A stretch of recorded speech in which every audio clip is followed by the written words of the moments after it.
नमस्कार दोस्तों, प्रयागराज से मैं शशि सिंह आप सबका स्वागत एवं अभिनंदन करती हूँ। प्रभु कहते हैं कि तू वो कर जो मैं चाहता हूँ और फिर मैं वो करूँगा जो तू चाहता है। लेकिन इंसान है कि वो वही करता है जो वो चाहता है, फिर वो ये भी चाहता है कि प्रभु वो करे जो वो चाहता है। लेकिन प्रभु ऐसा नहीं चाहते हैं। प्रभु का कहना है कि आप प्रभु के अनुसार कार्य करिए और प्रभु आपके अनुसार कार्य करेंगे। आज जिन लोगों का भी जन्मदिन है, शादी की सालगिरह है, उन लोगों को मेरी तरफ से ढेर सारी शुभकामनाएं। आज हम एक छोटी सी मोटिवेशन स्टोरी लेकर के आए हैं। कहानी है एक पंडित जी और कृष्ण और उनके दोस्त अर्जुन की। एक पंडित जी थे, बहुत निर्धन। वो भिक्षाटन करके ही अपने घर का पालन पोषण करते थे, अपने परिवार का। तो एक दिन ऐसा हुआ कि कृष्ण जी और अर्जुन जी भ्रमण पे निकले हुए थे। तो उन्होंने देखा कि एक पंडित जी दीनहीन दशा में जा रहे हैं।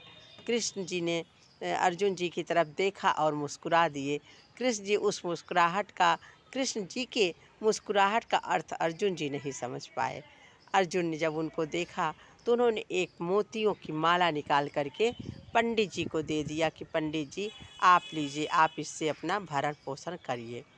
उसके बाद पंडित जी चले। पंडित जी को बहुत प्यास लगी हुई थी।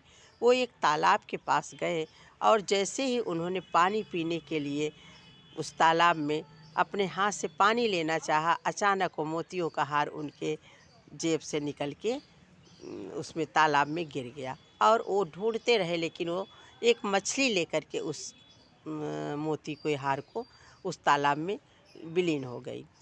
पंडित जी बहुत उदास होकर के अपने घर आए। बहुत उदास थे, उनको कोई उम्मीद ही नहीं थी कि अभी मेरा मोतियों वाला हार मिलेगा। पत्नी ने जब उनसे पूछा कि क्या हुआ, आज आप बहुत सुस्त लग रहे हैं, तो उन्होंने पूरी कथा सुना दिया। पत्नी बोली कोई बात नहीं, प्रभु की कृपा है, आज नहीं तो कल कुछ न कुछ हमारे लिए अच्छा ही होगा। कुछ दिनों के बाद वही पंडित जी उसी दिनहीन दशा में जब फिर से दिखे तो अर्जुन जी ने फिर से उनका कारण पूछा तो कृष्ण जी फिर मुस्कुरा दिए। लेकिन अर्जुन जी समझ नहीं पाए। अर्जुन जी ने उस दिन सोने के सिक्कों का भरा एक थैला दिया और बोले कि एक काम करो, ले जाओ, अभी सिक्के जो सोने के सिक्के हैं इनसे तुम्हारी पूरी ज़िंदगी बहुत आराम से गुजर जाएगी।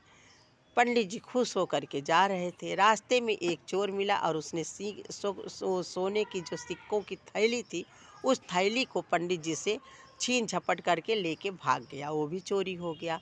पंडित जी बहुत उदास आए घर में और अपनी पत्नी से बोले कि समझ में नहीं आ रहा है कि क्या हो रहा है मेरे साथ। भगवान स्वयं मेरी मदद कर रहे हैं, लेकिन मेरी किस्मत में जैसे दुख ही लिखा हुआ है।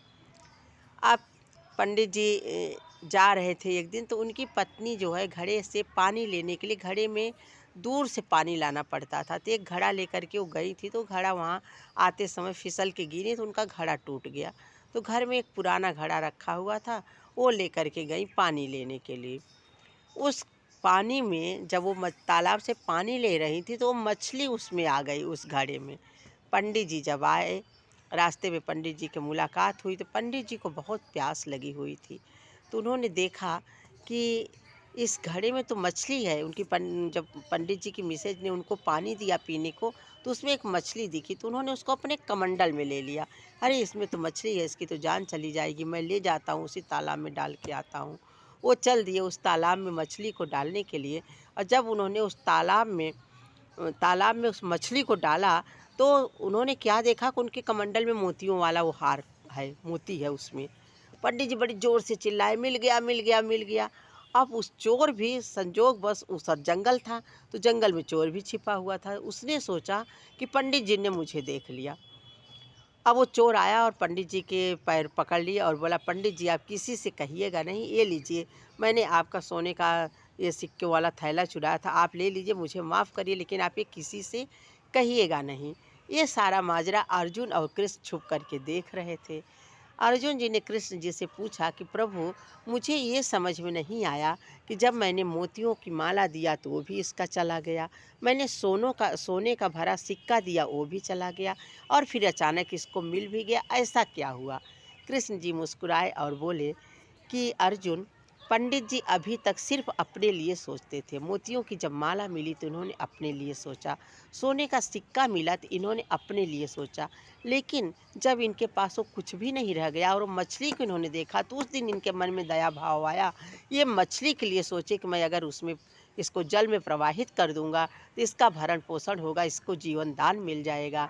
तो जो कोई व्यक्ति सिर्फ अपने लिए नहीं, दूसरों के लिए भी सोचता है, जीव जंतु मानव किसी के लिए भी अगर वो दूसरे के उपकार के बारे में सोचता है तो उसका उपकार अपने आप हो जाता है, उसका भला अपने आप हो जाता है। इस कहानी का मतलब यही है कि आप अपना ज़रूर करिए लेकिन दूसरों के लिए भी करिए, क्योंकि आपको जो चाहिए वो घूम के आपके कर्म से घूम के आपको मिलना ही मिलना है। इसलिए हमेशा अच्छा करिए। पंडित जी की तरह उन्होंने अच्छा किया और उसको अच्छा परिणाम मिला। नमस्कार, आपका दिन शुभ हो। अगर मेरा वीडियो आप लोगों को अच्छा लगा हो तो इसको सब्सक्राइब, लाइक, कमेंट, शेयर ज़रूर करिएगा और अपना बताइएगा कि आपको ये कहानियाँ कैसी लग रही हैं।